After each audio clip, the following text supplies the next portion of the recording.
Class 8. Myself Ritesh Singh. In previous lecture we discussed force and types of force. Types of force मैंने 3 force के बारे में बताया था, मैग्नेटिक फोर्स, इलेक्ट्रोस्टैटिक फोर्स और gravitational force. ठीक है. Now in this lecture we discuss about pressure. Pressure क्या होता है इसके बारे में पढ़ेंगे. जैसे हमने पहले पढ़ा था फोर्स क्या होता है, पुश और पुल. किसी ऑब्जेक्ट को हम पुश करें या पुल करें तो वो क्या होता है, force. In some cases large amount of force लगाने पे भी कोई ऑब्जेक्ट स्मॉल बॉडी पे कोई इफेक्ट नहीं दिखता है. लार्ज अमाउंट, जैसे यहाँ पे लिखा है large amount of force not able to pull a small object. क्यों, ये सब चीज़ें क्यों होती हैं?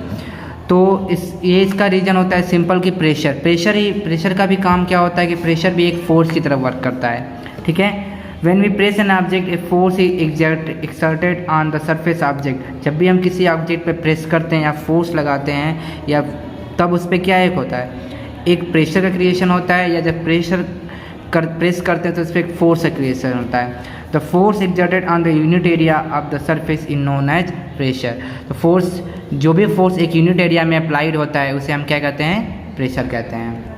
ठीक है. Pressure is defined as the force acting per unit area. तो प्रेशर को अगर डिफिनेशन बताना हो तो क्या लिखेंगे, the force acting per unit area is called pressure. Pressure equal to क्या होगा, फोर्स डिवाइडेड बाय एरिया. मतलब कितना फोर्स लग रहा है और कितने एरिया में लग रहा है, डिवाइड करेंगे तो जो वैल्यू आएगी हमारा वो क्या रहेगा, pressure. And the SI unit of pressure is newton metre square. Newton per second metre square, मतलब newton divided by metre square, या इसे हम क्या कहते हैं, pascal. Where is the 1 pascal is equal to 1 newton per metre square. जबकि in CGS system में क्या होता है, the unit of pressure is dyne per per centimetre square. ठीक है. And the pressure depend on the 2 factor, the force and the surface area. यहाँ से हम देख सकते हैं प्रेशर इक्वल टू क्या है, फोर्स बाई एरिया. तो प्रेशर किस पे डिपेंड करेगा, फोर्स पे डिपेंड करेगा और एरिया पे, कितने एरिया पे अप्लाई हो रहा है. ठीक है. तो प्रेशर के साथ फोर्स का देखा जाए तो P इक्वल टू क्या होगा, F बाई A, यही होगा. तो P directly proportional to F. P का F के साथ क्या है, डायरेक्ट रिलेशन है. तो फोर्स ज़्यादा तो प्रेशर ज़्यादा, जितना अधिक फोर्स लगेगा उतना ज़्यादा प्रेशर लगेगा. वहीं अगर एरिया के साथ देखा जाए तो उल्टा है, मतलब इन्वर्सली प्रोपोर्शनल है. मतलब कि P equal to F inversely directly proportional है, वही P equal to 1 by A क्या है, इन्वर्सली प्रोपोर्शनल. अगर प्रेशर बढ़ता है तो एरिया का कम होगा तो प्रेशर कम होगा. तो लिखा है the pressure increase when the force increase. जब प्रेशर इंक्रीज करेगा जब फोर्स इंक्रीज करेगा. And the area decrease. Pressure increase होगा तो एरिया क्या होगी, डिक्रीज होगा. And vice versa. वाइस मतलब जस्ट अपोजिट, मतलब कि एरिया बढ़ना मतलब प्रेशर कम होना. If the same amount of force is applied on 2 object having different surface area, the object with lesser area will experience more pressure. मतलब अगर same type के फोर्स, मतलब फोर्स इसमें भी इक्वल है, 2 ऑब्जेक्ट है, दोनों फोर्स इक्वल है, तो डिपेंड अब किस पे करेगा, एरिया पे. तो जिसका कम एरिया होगा उस पर ज़्यादा प्रेशर अप्लाई होगा. एग्जाम्पल से जैसे 2 चप्पल्स दी हैं यहाँ पे, एक वेज वाली स्लीपर है, एक स्लाइड्रो हिल्स है. अगर देखा जाए तो इसमें सबसे अधिक सरफेस एरिया किस में, वेज वाले में, और सबसे कम सरफेस एरिया किस पे, कंटेक्ट ऑफ ग्राउंड से किसका है, स्लिटो हिल्स का. तो सबसे कम सरफेस एरिया किसका है, इस वाले का.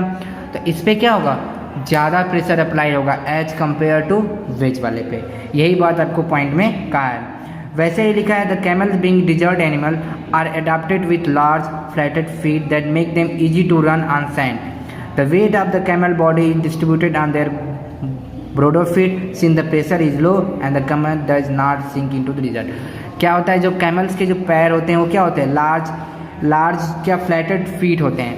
तो ज़्यादा फोर्स, मतलब कि जब उनका फ्लैटेड फीट ज़्यादा है तो सरफेस एरिया क्या हो गया, ज़्यादा हो गया. अब सरफेस एरिया ज़्यादा होने का मतलब क्या होगा, फोर्स तो लग रहा है उतना, लेकिन अब सरफेस एरिया ज़्यादा होने के कारण क्या हो गया, प्रेशर कम हो गया. जब प्रेशर कम हो गया तो उनके पैर डिजर्ट में धंसते नहीं हैं, वो आसानी से डिजर्ट्स में चल पाते हैं. ठीक है. ठीक है. Calculation of pressure. कैसे कैलकुलेशन ऑफ प्रेशर करते हैं, pressure exerted on object by using formula pressure is equal to force divided by area. Pressure is equal to क्या होता है, फोर्स डिवाइडेड बाय एरिया, या लिख सकते हैं F by A, F divided by A, where the force is denoted by capital F या small f से भी कर सकते हैं, कैपिटल F से करते हैं. वैसे area is equal to denote A. जैसे एक एग्जांपल दिया है, एग्जांपल को भी देख लेते हैं। Calculate the pressure exerted by cell on water if the force applied by the cell is 15,000 newton and the surface area of soil is 250 metre square. तो इसका प्रेशर क्या होगा, प्रेशर इक्वल टू क्या होगा, फोर्स बाय एरिया। फोर्स कितना दिया है 50,000 newton, where is the area कितना दिया है 215 मीटर स्क्वायर।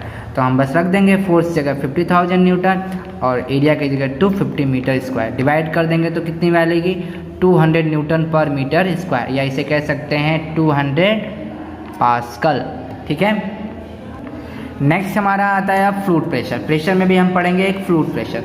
फ्लूइड का कहने का मतलब जो फ्लोवेबल हो, जो आसानी से मूव कर सके, जो आसानी से ट्रेवल कर सके, या जो फ्लूइडिटी होती है, जिसमें ट्रेवल करने की कैपेसिटी है, मोशन करने की कैपेसिटी होती है, उसे हम क्या कहते हैं फ्लूइड। जैसे एयर एंड लिक्विड। एयर भी क्या होता है फ्लो करता है, लिक्विड भी क्या करता है फ्लो। नदियाँ में जो पानी होता है वो क्या फ्लो करता है।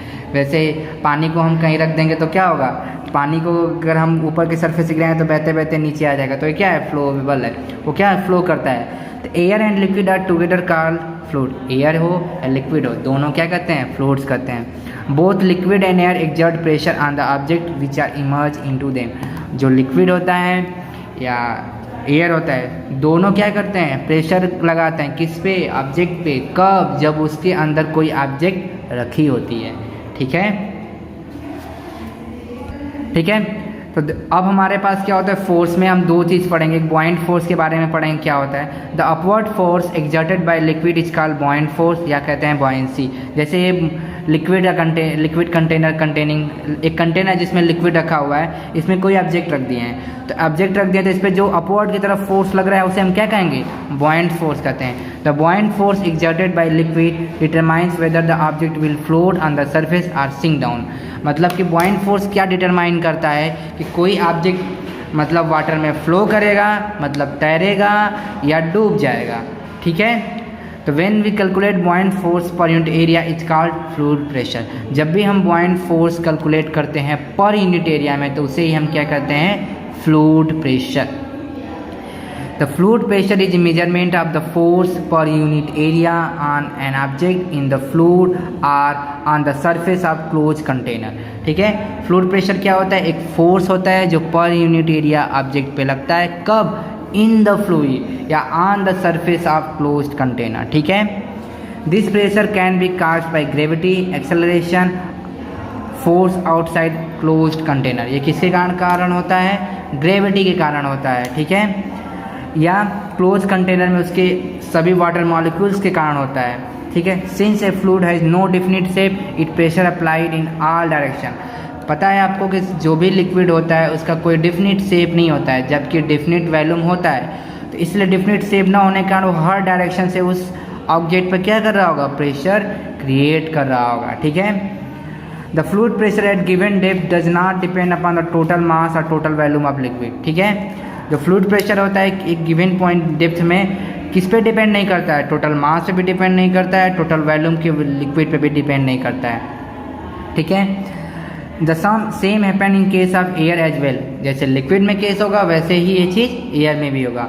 When we blow a balloon to inflate it, the air inside the balloon exert pressure on the inner wall of the balloon equally in all direction। जब हम क्या करेंगे, एयर से किसी बैलून को फुला देंगे, तो फुलाने के बाद जो उसमें एयर होगा वो हर डायरेक्शन से एयर के जो बैलून्स के जो कवरिंग होगी, जो सरफेस होगा, अंदर से हर डायरेक्शन पे क्या लगा रहा होगा, फोर्स लगा रहा होगा, equal force.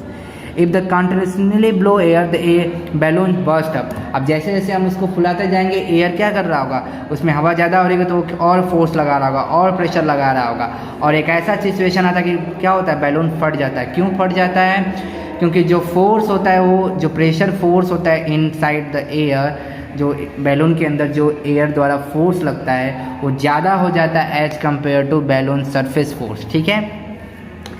It happened because too much air inside the balloon exerts too much pressure that weakens the ball of the balloon at a point। जिसके कारण क्या होता है, उसके बीच का जो बैलून की जिस चीज़ से बैलून बना होता है उसके बीच का जो कवरिंग होती है उसके बीच का फोर्स से एयर प्रेशर ज़्यादा हो जाता है, जिसके कारण उसके प्रेशर को वो मिनिमाइज या रोक नहीं पाता है, जिसके कारण वो फट जाता है। नेक्स्ट है, do you know that pressure increase with depth in case of liquid. जैसे जैसे हम डेप्थ में जाते हैं वैसे वैसे प्रेशर क्या करता है, इंक्रीज करता है। इंक्रीज क्यों करता है, अब पढ़ते हैं। Pressure and depth have directly proportional relationship. जो प्रेशर और डेप्थ का होता है वो क्या होता है, डायरेक्टली रिलेशनशिप होता है। जैसे जैसे डेप्थ बढ़ेगा वैसे वैसे प्रेशर इंक्रीज करेगा। क्यों, this is due to the greater column of liquid that push down the object emerge. Conversely, as objects are lifted and the depth in decrease, pressure is reduced। ठीक है। If we go deep under the sea, जैसे जैसे हम सी के अंदर जाएंगे, the pressure exerted by water is much greater than at sea level। तो क्या होगा, जो प्रेशर एग्जर्ट होगा एट द सी लेवल वो क्या होगा, और बढ़ता जाएगा, क्योंकि चारों तरफ वाटर के प्रेशर, वाटर मॉलिक्यूल्स क्या करेंगे, उसको प्रेशराइज करेंगे, दबाएंगे। तो डीप सी में क्या होगा, driver wear special suit to deal with extreme high pressure. तो जब भी कोई डीप सी में कोई ड्राइवर जाता है, मतलब जो तैरने वाले होते हैं वो जब जाते हैं तो एक स्पेशल सूट पहन के जाते हैं जो हाई प्रेशर को आराम से झेल सकता है। ठीक है। Due to some same reason dams are made stronger and thicker at bottom than a top. इसीलिए जो डैम्स बनाए जाते हैं वो जो जितने नीचे होते हैं उनकी मोटाई काफ़ी ज़्यादा होती है as compare to upper part. क्यों, जैसे जैसे डेप्थ में जाएगा वैसे वैसे वहाँ पे प्रेशर ज़्यादा लगेगा। तो जैसे जैसे ऊपर की तरफ आएंगे प्रेशर कम लगेगा, जैसे जैसे नीचे की तरफ जाएंगे प्रेशर ज़्यादा लगेगा। इसमें एक लास्ट पॉइंट और पढ़ लेते हैं। The fluid pressure also depend on the density of liquid and pull of gravity. जो फ्लूइड प्रेशर होता है वो डेंसिटी ऑफ लिक्विड पे भी काफ़ी डिपेंड करता है और पुल ऑफ ग्रेविटी मतलब ग्रेविटी पे भी डिपेंड करता है। The pressure in liquid is used in hydraulic machine such as hydraulic lift and hydraulic disc brake. जो प्रेशर ऑफ लिक्विड है उसको हम कहाँ यूज़ करते हैं, हाइड्रोलिक मशीन्स में यूज़ करते हैं, हाइड्रोलिक लिफ्ट्स में यूज़ करते हैं, ताकि जब हम हाइड्रोलिक प्रेशर लगाते हैं तो उसमें फ्लूइड भरा होता है, वो फ्लूइड क्या होता है, मूव करने लगता है, प्रेशराइज होता है। तो उसके कारण क्या होता है, जो हाइड्रोलिक लिफ्ट मशीन्स होती हैं वो क्या होते हैं, अप साइड या डाउन साइड उसके कारण होती हैं। ठीक है। इसका मैकेनिज्म आपको 11th क्लास में फिजिक्स में डिटेल में मिलेगा, आप पढ़िएगा वहाँ पे। ठीक है। बस इतना जानिए कि जो प्रेशर फ्लूइड या फ्लूइड प्रेशर का यूज कहाँ कहाँ होता है। ठीक है। अब हमारा नेक्स्ट टॉपिक है एटमॉस्फेरिक प्रेशर, जिसके बारे में हम आपको नेक्स्ट लेक्चर में डिस्कस करेंगे। Okay, thank you, have a nice day.